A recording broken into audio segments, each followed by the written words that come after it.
I'm with Matt Pinsent, the umpire of the men's race in the 2022 Gemini boat race. How did you get involved and why did you get involved with umpiring? So I first got involved with umpiring soon after my career stopped. So 2004 was my last Olympics, and then I did an umpire qualification pretty soon after. I think it must have been 2006, 2007, sort of working your way up the ladder. The UK has a river license and then a multi-lane. And then on top of that, I've done a world rowing qualification as well. And then just to make things more complicated, I've got the job of umpiring at Henley as well, which is a slightly different rule set. And then, of course, the boat race, which is different again to anything else. And so I do that as well. There's obviously a lot going through your head then, and especially on the day itself. Yeah. Can you talk us through a bit what kind of things you're thinking about?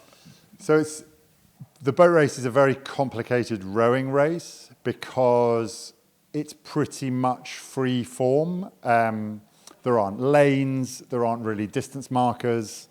The rule set is very short, it's like one side of A4. And provided that the crews listen to the umpire, don't hit the other crew and go through the middle arch of the bridge then they're unlikely to get into much trouble. But that makes it sound way too simple, and it is way too simple because they're fighting over the tide, and that makes it a whole lot more theoretical. It's a whole lot more down to the judgment of the umpire on the day, and that makes it exciting and stressful and, a sort of classic match race. Yeah. Can you over-umpire a boat race? Is there a balance to be struck? I think, can you over-umpire?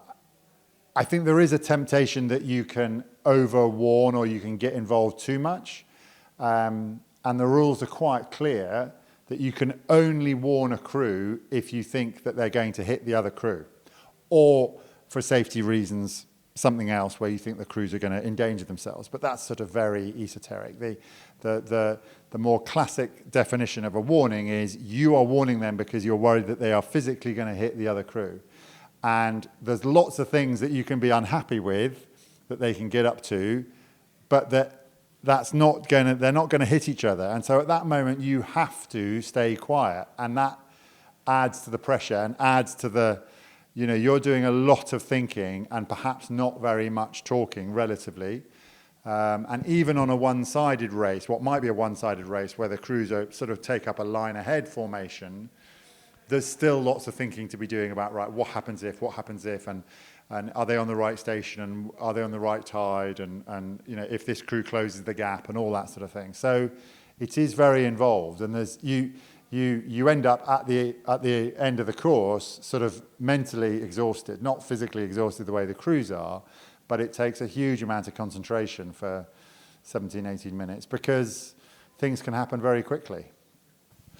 And when you've come to the end, sometimes there's still a role for you to do. It can spill onto the shingle. Is that something tough to deal with? Any losing crew in the moments after losing is always going to feel that, oh, if only this or if only that. Now that can be weather related, it could be race related, it could be technical, it could be umpiring, and any losing crew is going to be, and their coaches are going to be talking to each other and the umpire and supporters and coaches and anyone else who'll listen about, this is the reason we lost.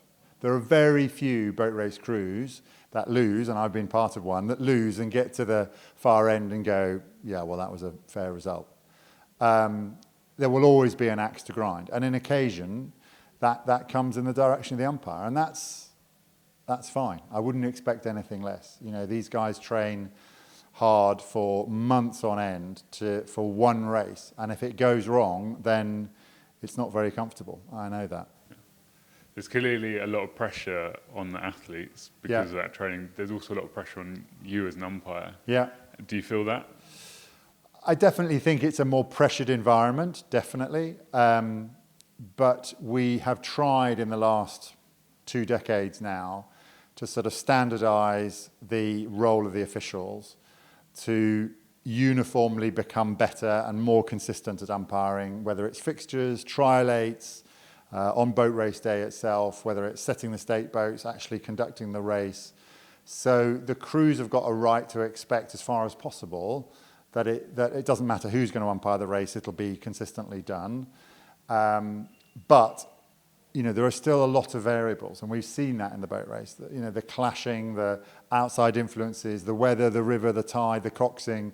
These are all really big things that can have an input into what happens on the day. And that makes it exciting, but it's also those variables, don't give you a very good night's sleep the night before the boat race, that's for sure.